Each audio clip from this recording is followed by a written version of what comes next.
तो स्टार्ट करते हैं हम लोग आज का लेक्चर इलेक्ट्रोकेमिस्ट्री। आई होप कि केमिकल काइनेटिक्स जो है वो तुमने अच्छे से कर लिया होगा।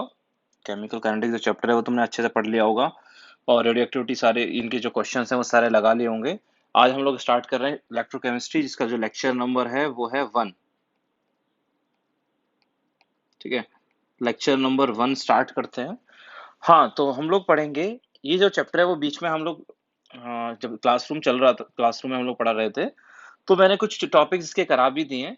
हम जल्दी से इसका रिकैप कर लेते हैं कि क्योंकि अगर मैं डायरेक्टली उसको आगे से पढ़ाने लग जाऊंगा तो पूरा पिछले कॉन्सेप्ट भूल जाओगे तुम लोग, है ना। हो सकता है कि भाई किसी को समझ में ना आए कि भाई चल उस इलेक्ट्रोकेमिस्ट्री के बीच में खाता मतलब हम कहाँ पर पहुंच गए थे। तो हमें क्या करना है, हम लोग एकदम से बिल्कुल कंटिन्यूशन नहीं करते हैं। हम लोग क्या करते हैं, थोड़ा मतलब थोड़ा जल्दी से भी मैं उसका एक क्विक रिकैप दे देता हूँ तुमको कि भाई क्या क्या चीजें हम लोगों ने पढ़ी थी उसमें। ठीक है, क्या क्या चीजें हम लोग पढ़ चुके हैं बेटा, वो हम लोग पढ़ लेते हैं। ठीक है, जिससे जो चैप्टर है वो आगे बढ़ने में आसानी रहेगी, है ना। वरना जो चैप्टर में पढ़ाऊंगा वरना वो भी समझ में नहीं आएगा अगर हम लोगों ने डायरेक्टली स्टार्ट कर दिया तो वहीं से कंटिन्यू कर दिया तो। ठीक, तो मैंने जब तुम्हें बताया था, हमने जो बात की थी तो हम लोगों ने सबसे पहले जो स्टार्ट किया था वो करी थी टाइप्स ऑफ रिएक्शंस। सबसे पहले हम लोगों ने स्टार्ट किया था क्या, टाइप्स ऑफ रिएक्शंस। ये चीज पढ़ी होगी हम लोगों ने, यही पढ़ी थी। हाँ, दो तरह की रिएक्शंस होती हैं बेटा। कौन कौन सी होती हैं? दो तरह की रिएक्शंस होंगी। कौन कौन सी? पहली थी इलेक्ट्रोलाइटिक रिएक्शंस और दूसरी थी बेटा इलेक्ट्रोजेनेटिक रिएक्शंस। इलेक्ट्रोजेनेटिक रिएक्शंस, ये दो रिएक्शंस हम लोगों ने पढ़ी थी, इलेक्ट्रोलाइटिक और इलेक्ट्रोजेनेटिक। क्या था? डेफिनेशन में लिखा नहीं रहा हूँ क्योंकि डेफिनेशन तुम्हारे नोट्स में ऑलरेडी लिखी हुई है, बस मैं समझा रहा हूँ कि कौन सी रिएक्शंस थी। इलेक्ट्रोलाइटिक रिएक्शंस और इलेक्ट्रोजेनेटिक रिएक्शंस। इलेक्ट्रोजेनेटिक रिएक्शंस क्या थी? इन रिएक्शंस में इलेक्ट्रिसिटी क्या होती है, जनरेट होती है, नाम से पता लग रहा है। इलेक्ट्रोजेनेटिक रिएक्शंस वो रिएक्शंस होती हैं जिनमें क्या होता है, इलेक्ट्रिसिटी जनरेट होती है। मतलब यहाँ पर केमिकल एनर्जी जो है वो इलेक्ट्रिकल एनर्जी में कन्वर्ट हो रही होती है। और ये इलेक्ट्रोलाइटिक रिएक्शंस क्या होती हैं? इलेक्ट्रोलाइटिक रिएक्शंस ऐसी होती हैं जब हम इलेक्ट्रिसिटी प्रोवाइड कराते हैं, उनकी वजह से ये केमिकल रिएक्शन होती है। ठीक है, थर्मोडायनेमिक्स 11th क्लास में हमने पढ़ा होगा स्पॉन्टेनियस रिएक्शन और non spontaneous reaction. Spontaneous reaction का मतलब है ऐसी रिएक्शन जो अपने आप होती रहे। ऐसी रिएक्शन जो अपने आप होती रहे, मतलब एक्सटर्नल एजेंट को वर्क करने की जरूरत नहीं है, वो अपने आप चलती रहती है। एक बार स्टार्ट कर दो, इनिशिएट कर दो, होती रहेगी। ठीक है, और जबकि नॉन स्पॉन्टेनियस रिएक्शन, उनमें क्या होता है, एक एक्सटर्नल एजेंट होना ही चाहिए। मतलब अगर एक्सटर्नल एजेंट नहीं होगा तो रिएक्शन आगे नहीं बढ़ेगी। तो ऐसी रिएक्शन जो स्पॉन्टेनियस है, जो क्या है, स्पॉन्टेनियस, स्पॉन्टेनियस मतलब अपने आप हो रही है। तो जो रिएक्शन अपने आप हो रही है, अब उस रिएक्शन के होने से हम इलेक्ट्रिसिटी जनरेट कर रहे हैं। ठीक है, ऐसी रिएक्शंस को क्या बोल रहे हैं हम लोग, इलेक्ट्रोजेनेटिक रिएक्शन बोल रहे हैं। मतलब एक रिएक्शन है जो अपने आप हो रही है और हम उससे बिजली बना रहे हैं। ऐसी रिएक्शंस को क्या बोलेंगे, इलेक्ट्रोजेनेटिक रिएक्शंस। मतलब स्पॉन्टेनियस रिएक्शंस, ऐसी स्पॉन्टेनियस रिएक्शन जिनसे हम इलेक्ट्रिसिटी जनरेट कर सकते हैं, ऐसी रिएक्शंस को क्या बोलते हैं हम लोग, इलेक्ट्रोजेनेटिक रिएक्शंस बोलते हैं। ठीक है, दूसरा क्या है, इलेक्ट्रोलाइटिक रिएक्शंस। यहां पर क्या डेफिनेशन लिखाई होगी मैंने, यहां पर लिखाई होगी कि भाई इन रिएक्शंस में इलेक्ट्रिकल एनर्जी जो है वो केमिकल एनर्जी में कन्वर्ट होती है। मतलब हम इलेक्ट्रिसिटी प्रोवाइड कराते हैं और उसकी वजह से वो रिएक्शन आगे बढ़ती है। मतलब एक रिएक्शन नॉन स्पॉन्टेनियस थी, एक केमिकल रिएक्शन थी जो नॉन स्पॉन्टेनियस थी, वो होना नहीं चाह रही थी। मतलब वो रिएक्शन अपने आप नहीं होना चाह रही थी, लेकिन जब हमने इलेक्ट्रिसिटी प्रोवाइड करी, मतलब एक्सटर्नल वर्क हमने किया, तो वो रिएक्शन हो रही है। ऐसे रिएक्शन को क्या कहते हैं हम लोग, इलेक्ट्रोलाइटिक रिएक्शंस। हमने जो पढ़ा था, हमने जो स्टार्टिंग की थी, वो रिएक्शंस की करी थी इलेक्ट्रोजेनेटिक रिएक्शन से। हमने अभी तक जो पढ़ा था अपने क्लासरूम्स में, वो पढ़ा था इलेक्ट्रोजेनेटिक रिएक्शंस पढ़ी थी। ठीक है, उसके लिए जो मैंने पढ़ाया होगा, तो मैं सबसे पहले मैंने पढ़ाया होगा, जो फर्स्ट हेडिंग होगी वो होगी बेटा गैल्वेनिक सेल। पहली जो हेडिंग हम लोगों ने करी होगी वो करी होगी बेटा गैल्वेनिक सेल। ठीक है, गैल्वेनिक सेल क्या होती है? गैल्वेनिक सेल क्या होती है? ये ऐसी सेल होगी जिसमें हम लोग क्या करेंगे, इस, इस सेल के अंदर हम लोग रिएक्शन, केमिकल रिएक्शन कराएंगे। मतलब केमिकल रिएक्शन अपने आप हो रही होगी और उस रिएक्शन के होने की वजह से उस रिएक्शन की जो केमिकल एनर्जी है वो कन्वर्ट हो रही होगी इलेक्ट्रिकल एनर्जी के अंदर। ठीक है, मैंने एक एग्जांपल भी दिया होगा कि भाई कॉपर सल्फेट की सॉल्यूशन ले लेते हैं, मैंने एक एग्जांपल भी कराया होगा तुम्हें। भाई हम लोगों ने क्या किया होगा, एक कंटेनर में, एक कंटेनर के अंदर मान लिया हम लोगों ने क्या भर दिया, एक कंटेनर के अंदर हम लोगों ने CuSO4 भर दिया, CuSO4 भर दिया, और उसके अंदर मैंने एक रॉड डिप कर दी, कौन सी, जिंक की, एक रॉड डिप कर दी, किसकी, जिंक रॉड डिप कर दी।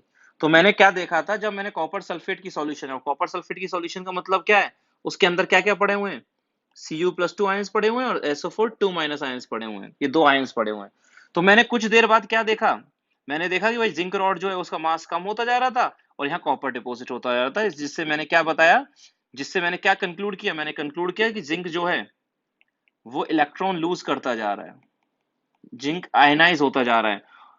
ठीक है, जिंक का ऑक्सीडेशन होता जा रहा है, और जो Cu+2 सॉल्यूशन में पड़ा है वो दो इलेक्ट्रॉन्स को गेन करता जा रहा है, और क्या बनता जा रहा है, कॉपर बनता जा रहा है। वो मास यहाँ पर डिपॉजिट होता जा रहा है, किसका मास डिपॉजिट होता जा रहा है, यहाँ पर कॉपर का मास डिपॉजिट होता जा रहा है। ठीक है, क्या हुआ है कि जिंक जो है उसका मास कम होता जा रहा है, क्योंकि जिंक ऑक्सीडाइज होता जा रहा है, और कॉपर यहाँ डिपॉजिट होता जा रहा है, क्योंकि कॉपर Cu+2 जो आयंस हैं, वो Cu+2 जो दो आयंस हैं वो इस दो इलेक्ट्रॉन को गेन करते जा रहे हैं और कॉपर में कन्वर्ट होता जा रहा है, जो कॉपर यहाँ पर डिपॉजिट हो जा रहा है, मतलब एक का ऑक्सीडेशन एक का रिडक्शन। इसी के बेसिस पर हम लोगों ने क्या बनाई होगी, इसी के बेसिस पर हम लोगों ने एक गैल्वेनिक सेल का फॉर्मेशन किया होगा, एक गैल्वेनिक सेल का फॉर्मेशन हम लोगों ने किया होगा। कैसी सेल थी बेटा, हाँ,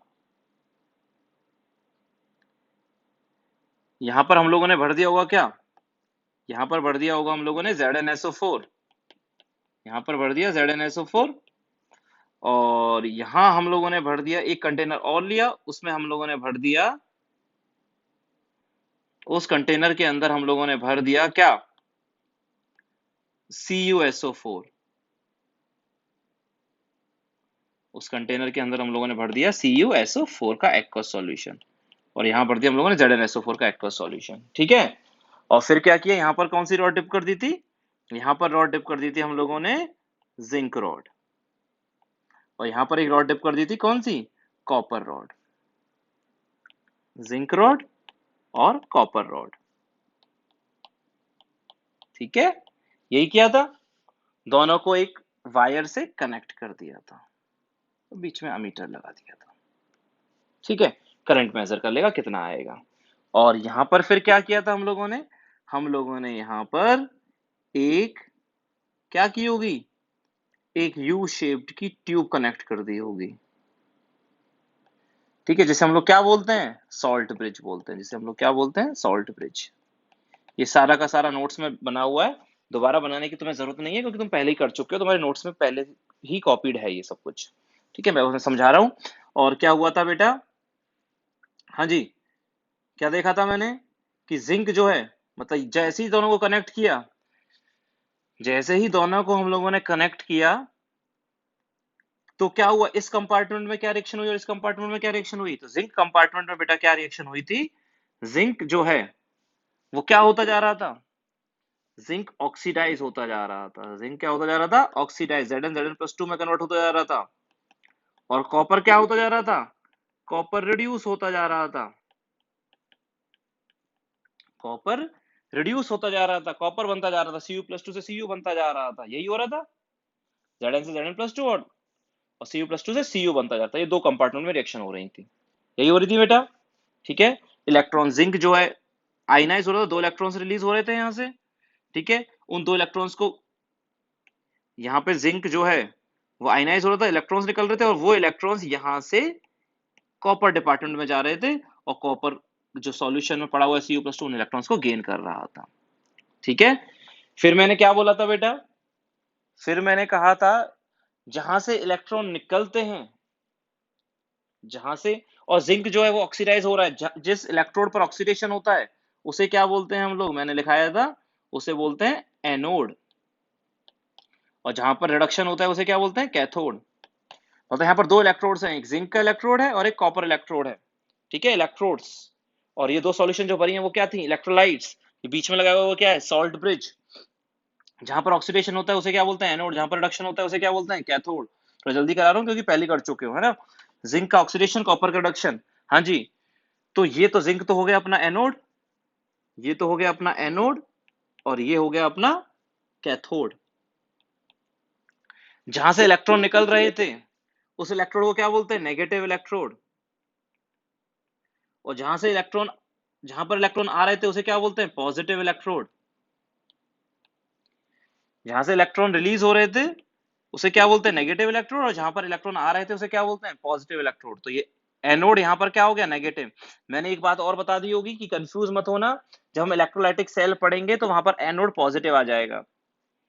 जहां पर हम लोग इलेक्ट्रोलाइटिक सेल पढ़ेंगे वहां पर एनोड क्या आएगा, पॉजिटिव आएगा। लेकिन दोनों की डेफिनेशन अलग अलग है। यहाँ पर एनोड कैथोड अलग क्लासिफिकेशन है, पॉजिटिव नेगेटिव अलग क्लासिफिकेशन है। एनोड और कैथोड का मतलब क्या है, एनोड वो इलेक्ट्रोड होता है जहां पर ऑक्सीडेशन होता है, कैथोड वो होता है जहां पर रिडक्शन होता है। नेगेटिव और पॉजिटिव इलेक्ट्रोड कैसे डेफिनेशन बनाई, नेगेटिव इलेक्ट्रोड वो होता है जहां से इलेक्ट्रॉन निकलते हैं, पॉजिटिव इलेक्ट्रोड वो होता है जहां पर इलेक्ट्रॉन आते हैं। सिंपल। ठीक है, ये सारी बातें तुम्हें पता होनी चाहिए बेटा। क्लियर है, ओके। आगे बढ़ते हैं हम लोग। इसके बाद हम लोगों ने क्या किया था, इसके बाद हम लोगों ने टाइप्स ऑफ इलेक्ट्रोड पढ़े होंगे। Types of electrode, types of electrode में कोई डेफिनेशन नहीं लिखाऊंगा क्योंकि तुम कर चुके हो। जल्दी से पढ़ा देता हूं। पहला, anode and cathode. Second, positive and negative. Third, reversible and irreversible electrode, reversible and irreversible electrode. ठीक है। फिर मैंने तुम्हें कराया होगा टाइप्स ऑफ रिवर्सिबल इलेक्ट्रोड। फिर मैंने कराया होगा टाइप्स ऑफ रिवर्सिबल इलेक्ट्रोड। ये होता क्या है रिवर्सिबल और इरिवर्सिबल, डेफिनेशन भी लिखाई होगी मैंने। क्या होता है reversible electrode, irreversible electrode. Reversible electrode वो इलेक्ट्रोड होता है जहां पर ऑक्सीडेशन रिडक्शन दोनों हो सकते हैं, एक साथ नहीं होंगे। एक टाइम पर होगा तो ऑब्वियसली एक ही, लेकिन ऐसा इलेक्ट्रोड है जहां पर ऑक्सीडेशन भी कराया जा सकता है, रिडक्शन भी। इरिवर्सिबल में ऐसा नहीं हो सकता। जो रिचार्जेबल बैटरीज होती है वहां पर हम रिवर्सिबल इलेक्ट्रोड से यूज करते हैं। ठीक है। टाइप्स ऑफ रिवर्सिबल इलेक्ट्रोड्स में मैंने फिर आगे जो टॉपिक पढ़ाया होगा टाइप्स ऑफ रिवर्सिबल इलेक्ट्रोड। पहला कौन सा था, पहला था बेटा अपना metal, metal salt electrode. Metal salt electrode. दूसरा होगा बेटा metal insoluble metal salt electrode. दो कराए होंगे, एक मेटल मेटल सॉल्ट इलेक्ट्रोड और दूसरा metal insoluble metal salt electrode. Metal metal salt electrode क्या है, हाँ बेटा थोड़ा देख लो, मेटल मेटल सॉल्ट इलेक्ट्रोड क्या होगा। हाँ जी, बहुत आसान सा था यार। एक सॉल्यूशन भर दी, एक मेटल की रॉड डिप कर दी, जिस मेटल की रॉड डिप करी है उसी की एक्वस सॉल्यूशन भर दी, Mn+।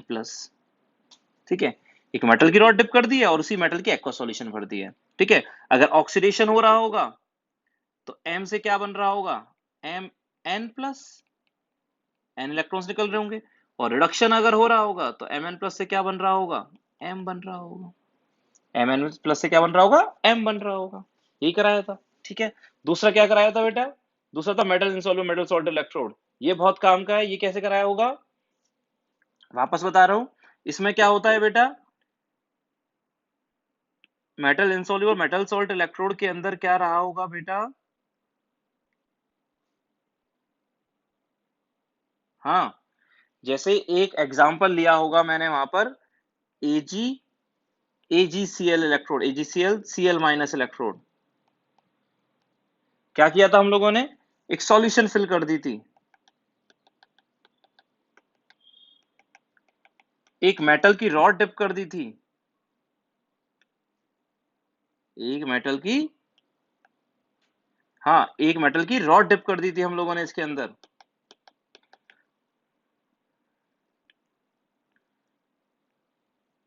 जैसे मान लिया मैंने सिल्वर की रॉड डिप कर दी, सिल्वर की रॉड के ऊपर मैंने एक पेस्ट लगा दिया,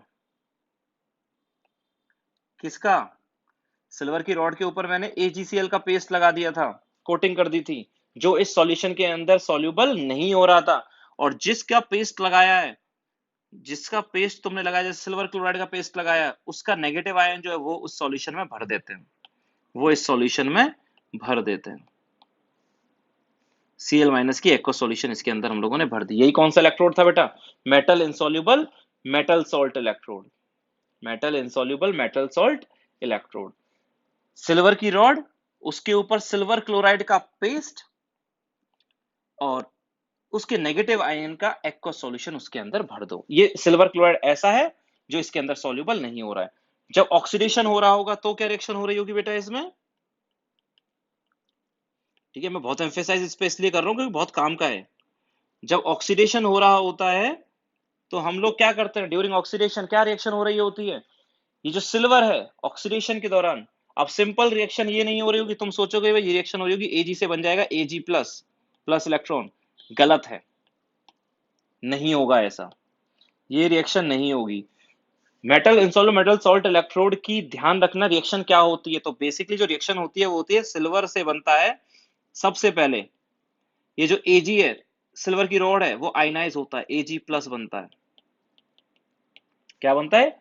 ये सिल्वर की जो रॉड है वो आयनाइज होती है, Ag प्लस में बनता है। और ये जो Ag प्लस बना, ये रिएक्ट कर जाता है Cl माइनस से, ये रिएक्ट कर जाता है Cl माइनस से, और क्या बना लेता है? AgCl बना लेता है। क्या बना लेता है? AgCl। अच्छा, कोई पूछेगा सर ये रिएक्शन आगे क्यों जाएगी, ये वाली रिएक्शन? वो इसलिए जाएगी क्योंकि इस रिएक्शन का KSP तुम्हें पता होगा, AgCl का KSP बहुत ही क्या होता है? 2 इंटू 10 की पावर माइनस 10, 11th में कराया होगा। 2 इंटू 10 की पावर माइनस 10 इसका KSP है, मतलब बहुत कम सॉल्यूबल है। तो इस रिएक्शन का जो इक्विलिब्रियम कांस्टेंट है वो क्या हो जाएगा? 1 अपॉन KSP, मतलब 10 की पावर 10, 10 की पावर 10 प्लस 10 की पावर, मतलब इस रिएक्शन का इक्विलिब्रियम कांस्टेंट बहुत ही ज्यादा है। बहुत ही ज्यादा मतलब होने का मतलब क्या है कि रिएक्शन बहुत आगे बहुत ज्यादा भागेगी, ऑलमोस्ट खत्म हो जाएगी फॉरवर्ड डायरेक्शन में। मतलब जैसे ही Ag प्लस बनेगा वो सॉल्यूशन में प्रेजेंट Cl माइनस से रिएक्ट करके AgCl बना देगा।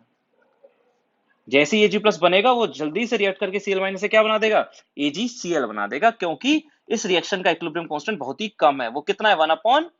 1/2 की पावर माइनस 10। ठीक है, ध्यान रखना है इस बात को। तो 5 इंटू 10⁹ है, ध्यान रखना।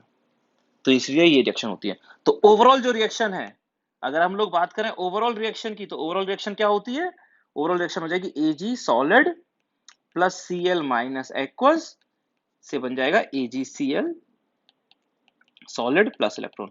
कोई तुमसे पूछेगा कि सर ये बताओ ये Ag प्लस कहां गया, कैंसिल क्यों कर दिया तुमने? वो इसलिए कर दिया बेटा क्योंकि सिल्वर Ag प्लस सॉल्यूशन में ऐसा नहीं है कि होगा नहीं, 11th में कराया होगा, नहीं होगा तो सही, लेकिन बहुत ही कम होगा, ऑलमोस्ट जीरो होगा, नेग्लिजिबल होगा। क्यों होगा? क्योंकि जैसे ही Ag प्लस बना वो तो रिएक्ट पूरा रिएक्ट हो गया। Ag से Ag प्लस बना, Cl माइनस से रिएक्ट करा, बना रिएक्ट करा, बना रिएक्ट करा, तो ऑलमोस्ट जीरो कॉन्सेंट्रेशन रहती है Ag प्लस की सॉल्यूशन के अंदर। तो ये रिएक्शन होती है metal insoluble metal salt electrode में। ये नेट रिएक्शन याद रखनी है तुम्हें, ठीक है। और रिडक्शन में इस रिएक्शन का उल्टा कर देना, ये तुम लोगों ने पढ़ा होगा, ठीक है। ये हम लोगों ने बात करी होगी, ये सारी चीजें हम लोगों ने कर रही होंगी, ठीक है। तो ये भी करना है। ये metal insoluble metal salt electrode है। फिर उसके बाद क्या करा था? Metal insoluble metal salt electrode के बाद अगला तीसरा इलेक्ट्रोड कौन सा था बेटा? तीसरा इलेक्ट्रोड था अपना, थर्ड इलेक्ट्रोड था गैस इलेक्ट्रोड, जिसमें हम लोगों ने पढ़ा होगा बेटा हाइड्रोजन इलेक्ट्रोड, जिसमें हमने पढ़ा होगा हाइड्रोजन इलेक्ट्रोड, ठीक है, जिसमें हम लोगों ने पढ़ा होगा हाइड्रोजन इलेक्ट्रोड। क्या था ये? हाँ जी, क्या था ये? हाइड्रोजन इलेक्ट्रोड जब हमने पढ़ा होगा क्या था? क्या किया था इसके अंदर? H प्लस की सॉल्यूशन भर दी थी। क्या कर दिया था? H प्लस की सॉल्यूशन भर दी थी, एक रॉड डिप कर दी थी, एक ट्यूब डिप कर दी थी, उसके अंदर एक प्लेटिनम का वायर लगा दिया था, प्लेटिनम का वायर लगा दिया था, और यहां से